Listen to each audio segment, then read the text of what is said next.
you say that stocks are, quote, whispering bottom. What does that mean? Well, I think stocks are communicating a very different message than the apparent macro that we're seeing, because it's obvious there's inflation problems. Restoration Hardware is making that pretty clear, and we know the Fed's quite hawkish, and we know there's even commodity risk because of all this, the Russian-Ukraine war. And so I think in general we should be really cautious about the macro, but at the same time the stock market is acting far more resilient than one would expect. In fact, over the past couple of weeks, I think there have been a lot of quantitative signals that have really signaled bottom, whether it's successive 1% days or positioning. And in the past, it's always been better to listen to the market. And I think it's really whispering pretty loudly that we've bottomed. Yeah, but I mean, whispering implies that you're not ready to yell bottom. What gets you there? Well, I think with each day that's passing, we're a lot more confident. The glib answer is if we make new highs, then it's really validated that we've bottomed. But so far, we're above the 200-day. It looks like we've broken the downtrend. I'd love to see more strength from technology. But, Scott, I would say I think it's, our sort of view is we've probably made the low for the first half of 2022 on through February 24th, which is the day of the invasion. And hopefully this all translates into the markets holding and then being very strong in the second half. That's an interesting headline, and that's what it's going to be. We've probably made the low for the first half. I think that's what people are going to hang on. Jonathan Krinsky, who I know you know of well, put out a note this afternoon that said, quote, while we're nearing April, historically a strong month for equities, our sense is the recent rally has borrowed from some of those gains. Do you agree with that? Again, yeah, I mean, there's a lot of logic to what Jonathan's saying, because, if we just think about how the next, 20 trading days will look, I don't think we're going to necessarily get positive developments because, earnings might be challenged. We're going to hear companies talk about supply chain issues and inflationary pressures. But the stock market is hanging in there pretty strongly. And I think it's because, institutional and retail investors sort of positioned for a recession in early March. And now if we don't have one, I think stocks have quite a lot of upside. Yeah, but we're going to be on the clock the moment that the yield curve inverts, right? I mean, you know that, and that's going to start dominating the narrative. So how do we get over that hump? The yield conversion is a big deal because we know a lot of people are watching it, and we know a lot of systems and algorithms are going to react to it.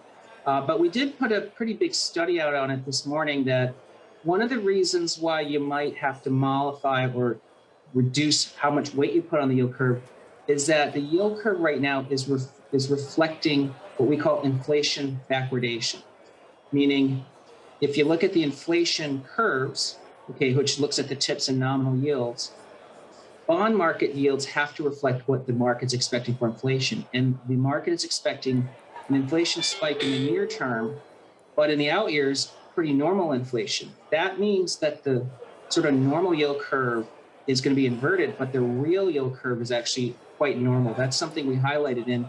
That's very different than 06 and 2019, because at that time, the real cost of money, adjusting for inflation, actually did invert. The Fed was indeed raised rates enough that real money turned expensive short term. Today, the real cost of money in the 2-year is actually still very cheap compared to 10-year money. And I think that chart's actually is highlighting that. Look, there are people who are clearly suggesting as well that if you're looking at the 210 spread, the yield curve, maybe you're looking in the wrong place. Leisman and others have made that point. Let's welcome in Josh Brown, obviously from halftime into the conversation. Tom, I'd like to do that. So, Josh, I mean, if you look, it's good to have you back. If you look at the rally, utilities have been doing really well. It's been very top heavy, led by Apple and some of these other names. Does that cast any doubt over the substance of this rally, how valid, if you want to use that word, it actually is? The rally was pretty textbook. Technically speaking, the stocks that had been beaten up the most were the ones that led the advance. I wouldn't say they bottomed first, but they definitely put on the fireworks show. And a lot of that is now being unwound. You have ARK off 4%, Peloton down 9%, Roku, Shop, Roblox, Teladoc, all the names you would expect to be the worst performers when the trend resumes, the primary trend resumes, are the worst performers. When I talk about primary trend versus counter trend, it's not jargon. The primary trend for most stocks in the market is down. Has been since last February, by the way.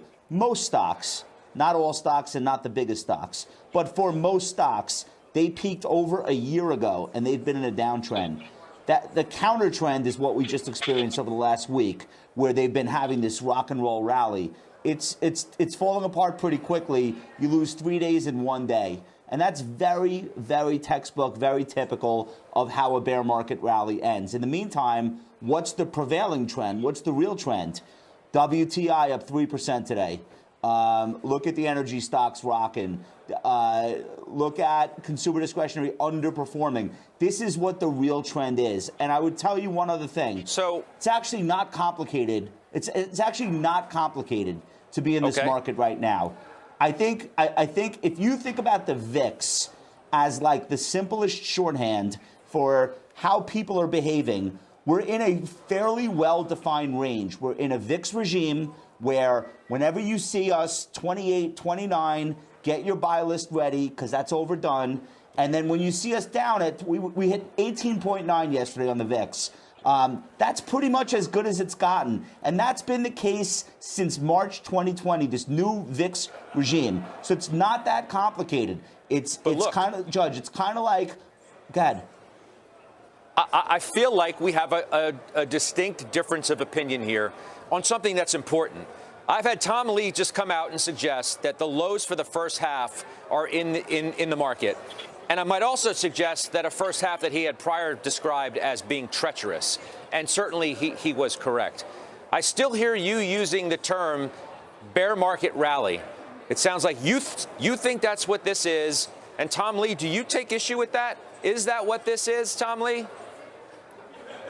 Well, we're in that no man's land zone where neither view can be decided, and we'll only have the answer if we make new highs. I would probably say the higher probability in our minds is we're going to make our way to new highs this year, even before the first half. So I would still view this as the market had a huge correction, priced really, more than 40% of stocks priced a pretty deep recession. And if we don't have that recession, stocks are really better to buy. Josh, and before I let Tom go, I want your rebuttal up to that. Why is his view wrong? I actually don't think Tom and I disagree. I'm giving you the range. I'm not saying this has to get disastrously worse, and I would never rule out us making a new high before the end of this year. Understand that stocks 3 out of 4 years finished the year up. So I don't want to give you the impression that I'm telling you it's hopeless. I'm giving you a very well-defined VIX regime that's been in place now. We're going into year 3 of this. It works pretty well. It won't work forever. But remember, we were in a 10 to 20 regime. The VIX would hang out at 10, 11. CNBC.com would write articles about how traders can't make money on Wall Street, right? Remember that? And then you would get these spikes, but the spikes would go to 20.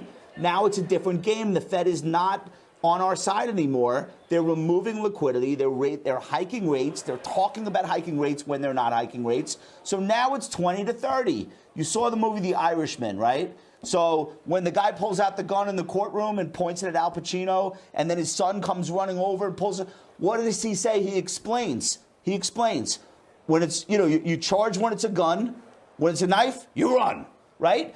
When the VIX is under 20, you already know that you're at the more placid end of the pool. It's not going to last long. But when you're back at 28, 29, 30, which is where we were right around March 14th, March 15th, before the Fed, that's when you have to be doing your buying. You have to buy something.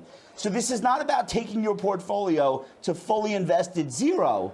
It's just about being aware. This is the environment. I wish it were other, but it's not. It's not that bull market. It's not that low volatility grind higher. It is not that. It's this. I don't know. Ed Yardeni today on the half. Tom Lee, our conclusion is that this is still a bull market. That's what he said. 5,000 to 6,000 is his range on the S&P. And this is a guy who was talking not 2 weeks ago about stagflation. Today he made the point with me on the halftime report that even if you have stagflation, that the stock market can go up in the face of that? I feel like everybody is now trying to make a more bullish case when not all that much has changed in the last couple of weeks. Well, yeah, Scott, I mean, and I heard that interview. It was really useful. First of all, the real cost of money 10-year is still negative because 10-year inflation break-evens are higher than where the nominal is. So it should argue for PE expansion. But I think compared to 2 weeks ago, the market had a huge test because we had, I think, a lot of negative developments in headlines over the last 2 weeks. And instead of the market falling further, it was kind of revealed that people had positioned really for already a lot of this, and markets have been really resilient. So I would say it's another reason why I think the market is whispering we've already bottomed. Maybe more than whispering. Do you see, Tom, do you see a signal in what's going on with the home builders? Because I've been spotlighting this on the show all year. These stocks, I think, are important economically, right? They're not gigantic market caps, but the ITB names, the XHB names, I think there is a signal there. And Tom, I know a lot of your bullish thesis has been predicated on household formation, demographics, and obviously when young families buy homes, it prolongs the expansion.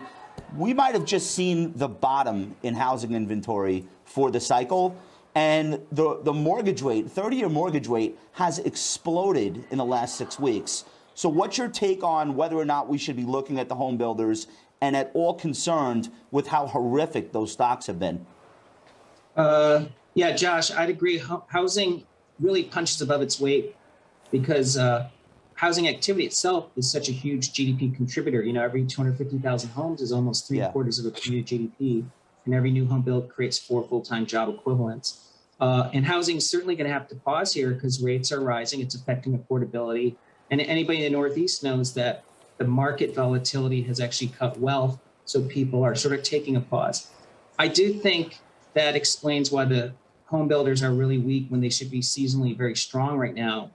But I don't know if it's a decisive proof that the consumer's turning. Because again, I think over the next month, we'll have a better sense of the consumer's getting weaker. But so far, they look pretty resilient.